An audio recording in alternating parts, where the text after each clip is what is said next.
Donald Trump Jr. He now has a father that's a convicted felon. That's a lot to take in. And he had to take it in, or he chose to, on his podcast. Now, we've covered Donald Trump Jr.'s podcast before. It's quite the strange environment every single time. If already it's a mess, and already it's a doozy of a podcast every single week, you can only imagine when he has to do an emergency crisis podcast to discuss the news about his father being convicted in the Manhattan criminal trial. Now, before I play some clips, and I have a bunch to play for you, just want to give credit to my colleague Jack, who watched 2.5 hours of Donald Trump Jr.'s podcast. Can you imagine? To get us these clips. But first, here's DJ TJ introducing the fact that he would be heading home or going down to his studio and recording this podcast. Obviously, just a sad day for America. Crazy what's going on in this country. Obviously, probably wasn't expecting anything different out of this jury with this biased judge whose daughter's profiteering from this stuff. Please make sure if you're enjoying this content, you click the subscribe button to help us continue to grow. And if you want to become a member to get the daily bonus show, you can do so by clicking the join button below. My father's not allowed to talk about the people. Michael Cohen, who's lied to every congressional body, every banker, every press, his own wife, went to jail for lying, is a upstanding citizen who probably told the truth on this day. Remind me who he was doing a bunch of that lying for, Don. Well, the one time he told the truth, folks, it was this time. Absolute freaking insanity. But I'll say this, the Democrats have succeeded in their years-long quest to turn our country into an absolute crap hole. They've done that. They've been trying for a long time. There's literally no other way about it at this point. They've tried for a long time, and they're getting it. We are getting exactly what these people have voted for, and it's not going to work out well. If you think they can do it to Trump, they can do it to anyone, okay? I'm going to be going, I'm going to go up now to my studio. I'm going to get on Rumble for my podcast. All right, so we were obviously all waiting with bated breath to hear what he had to say on his podcast. And so we'll check in on that. Before, though, you notice he said that the country's been turned into, as he referred to, a crap hole. He'll use more explicit terminology in this episode. And I want you to keep in mind that it's not a principle. You don't have a principle about being patriotic or about being for law and order. If all it takes is those things sort of contradicting with your momentary political ambitions for you to throw them all away, then it was never a principle. It was just something that sounded nice to say when it aligned with your ambitions. Now that it doesn't, the fact that Trump is the one being held accountable under the law makes them no longer patriotic. This country's gone to hell, according to them, and no longer for law and order, a country where no one's above the law. And Trump got his day in court. Trump was judged in front of a jury of his peers, was able to attempt to contradict the case from the prosecutors, and he failed. And he was convicted in the process that we have. But they have no respect for that process, clearly, because the second that Trump's negatively impacted by it, they abandon their previously held principles. Here's the first part of Don Jr.'s podcast last night. What's happening, guys? Man, the guilty verdict today in Manhattan is the culmination of a years-long effort of abusing the government to target my father. Nothing more, nothing less. The Democrats, their hatred for America, the America First movement, actual patriots, actual Americans, hardworking, blue-collar Americans, has led them to transform our once great nation, our once great legal system, into a corrupt one that resembles a third world country. Today is... so no evidence of corruption aside from Trump's corruption, and no evidence that this was some coordinated effort to take Trump down. But again, evidence that maybe, as the jury was quite compelled by, Trump just violated the law. And even with the status he has, that should lead one to be held accountable under the law. Here's Don Jr. now in a more explicit way saying what he said in that video. Why that is. It's almost like it's election interference. But I will say this, guys. Again, the Democrats have succeeded in their years-long quest to turn America into a hole country. There can be no doubt that has been their plan all along. Look at the results. Look at the policies. Look at what they're doing on a daily basis. The policies have pulled us out of the crisis that your father was wildly mismanaging and brought us to a pretty strong position, if I do say so myself. But as you can see, and you'll see more of this going through the different clips, just crumbling, breaking down before our very eyes about this news, to the point where he's saying that America has become, now he's blaming on the Democrats, but he's still saying America has become an S-hole country. This is the moment, by the way, to any of my fellow Democrats out there, for Democrats to reclaim the patriotic label. Because this is not patriotism. Patriotism doesn't have to be ignoring historic wrongs or ignoring current injustices. Patriotism is understanding what makes America incredible, understanding where we've gone and are going wrong, and wanting to further embody the values that we keep striving to embody. And loving the country doesn't mean that you put a person over our entire process, that you put this cult leader over our constitutional justice system.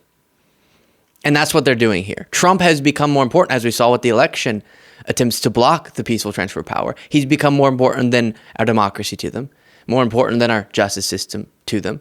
And that, again, underlines a real deep lack of true patriotism that apparently always existed, but now it's for everyone to see. And let me give you an example. If during the classified documents investigation of President Joe Biden, they'd uncovered criminal intent and criminality that compelled prosecutors to prosecute President Biden, and then it led through the process to a conviction, I'd respect that. But they can't do the same. Right now, Democratic Senator Bob Menendez, a powerful Democrat, is being prosecuted by the Department of Justice. Henry Cuellar, the Democratic congressman, is being prosecuted by the Department of Justice. If a jury of their peers convicts them based on the evidence being compelling enough beyond a reasonable doubt to do so, I'd respect that, despite them being Democrats. Republicans can't do that with Trump. Here's more. All places, but for the election there of another kind of, let's call it, patriotic guy fighting the leftist nonsense. But he said, referring to Tucker Carlson, he's reading a post for our podcast listeners. If you import the third world, you become the third world.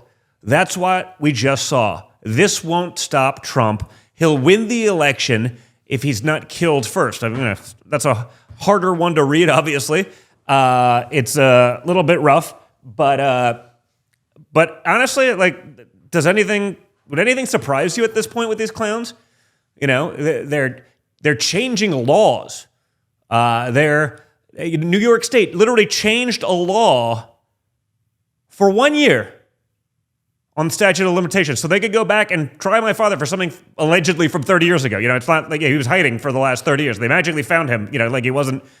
Yeah, that's of course not what happened. But Tucker Carlson has been really leaning into the idea that Trump just may be assassinated. And one of the reasons that seems justified in the mind of Tucker Carlson and others, and they feel like there is some evidence that at least that's been tried, is because of this ridiculous conspiracy theory about Biden trying to get the FBI to assassinate Trump at Mar-a-Lago when the search warrant was being executed, because they took standard boilerplate language in the documentation for this search warrant that specifies when deadly force can be used, which is only in the case of imminent bodily harm or death.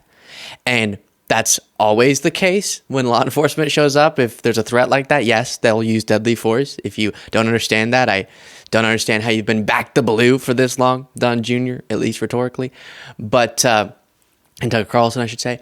But the same exact language was used when Biden's residence was being searched with his classified documents. So, as many people have pointed out, if indeed the fact that the restriction of when deadly force can be used in the case of all of these sorts of search warrants, that meant they were trying to assassinate Trump, even though they specifically coordinated with Secret Service to make sure Trump wouldn't be there, then you would have to also say Biden was trying to get himself assassinated, because the same thing happened to his residence. It doesn't make much sense.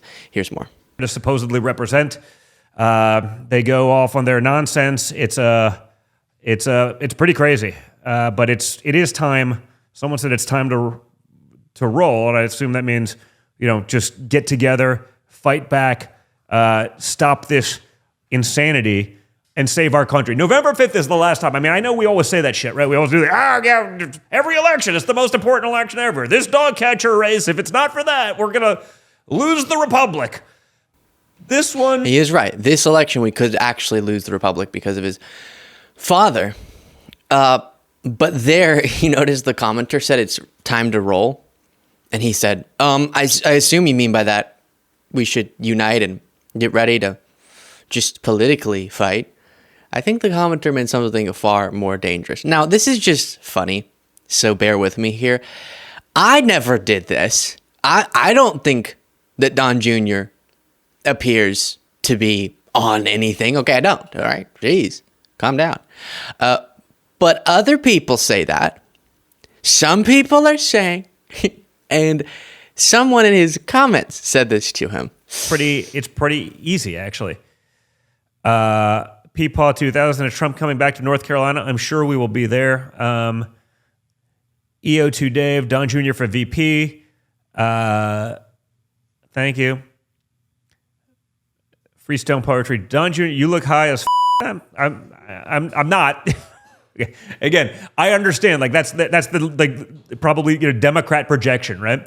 I don't know. I don't think there's no videos of me doing crack or coke or never been a picture, never been an accusation, never been a thing. Like, I drank hard when I was in college. I'm young and definitely partied, but like not Hunter Biden. Yet their whole thing is every time I have some energy, even after 2 hours of streaming, I look high as fuck. Maybe I'm just tired. I've been in court for all week. I flew back from New York today. Okay. It's such a low-hanging fruit. I feel bad even focusing on it, but it's so funny. I've done live streams before, and comments are going, right? You don't have to read them. Like, he doesn't have to then spend minutes explaining why he's not high, because that doesn't really help your case. And instead, he had to read out that. Just ignore it. Go keep reading other comments about people wanting you to be vice president. Eesh. And also, I love that he said that's Democratic projection, as if we're all just high as a kite as we're doing our shows, so we need to project that onto Don Jr. Or I guess maybe he's referring to Hunter Biden, and so we're trying to put that onto Don Jr. But we don't deny that Hunter Biden had issues with drug addiction. So we're not really trying to obfuscate from that fact. That's definitely a part of his past. We also just don't understand why you obsess so much with a private citizen who's not a surrogate. He's not out there being a part of the Biden campaign like Don Jr. is. There's so much. Let's do another clip and then wrap this thing up. Take their freaking country back, because that's not what we are right now, okay? You think that this stops at Donald Trump? Like, they got rid of one guy. No. If they can do it to Trump, they can do it to anyone. If they will do it to Trump, they will do it to anyone. That's not even, up for questions right now. I'm going to be taking your guys' questions tonight as well, so... Oh, good segue. So, if they can do it to Trump, they can do it to you. On this issue, I say, true. I think that's sort of how the law is supposed to work, right? Anyone who violates the law is supposed to be held accountable for it. And if someone did what Trump did, falsified business records in an attempt to cover up an underlying crime, his defrauding of the American public, and in front of a jury of his peers, he was found guilty, or that person was found guilty. Yeah, I think that person should also be subjected to the same thing as Donald Trump. And actually, they would be treated more aggressively, normally, than Trump has been throughout this process. Just keeps violating gag orders. And the judge refuses to do what probably a different criminal defendant would experience, which is being thrown in jail, at least for some period of time, for the violations of that gag order. And I will say that there are absolutely other falsification of business records that escalate to a felony because of an underlying crime being covered up. A bunch of them. So this idea that this was only done to get Trump, But also when people say this only happened because Trump is Trump, this wouldn't have happened to someone else if their name wasn't Trump. Well, considering the fact that the criminality involved, now we don't have to say alleged criminality, it's criminality, baby, that it related to a presidential candidacy. And so in that sense, yeah, it's a very unique situation. And thus, I guess someone wouldn't be in that particular set of circumstances unless they were Trump or someone else in a very similar campaign doing very similar actions. But the actual charges are not groundbreaking as many people try to perceive them to be, other than Trump being the one who ended up being convicted. So there it is. Law and order not so hot to the right wing anymore because their dear leader Donald Trump is now a convicted felon. Let me know what you think of Don Jr.'s podcast. Are you just itching to go watch like Jack had to do the 2.5 hours? Oof.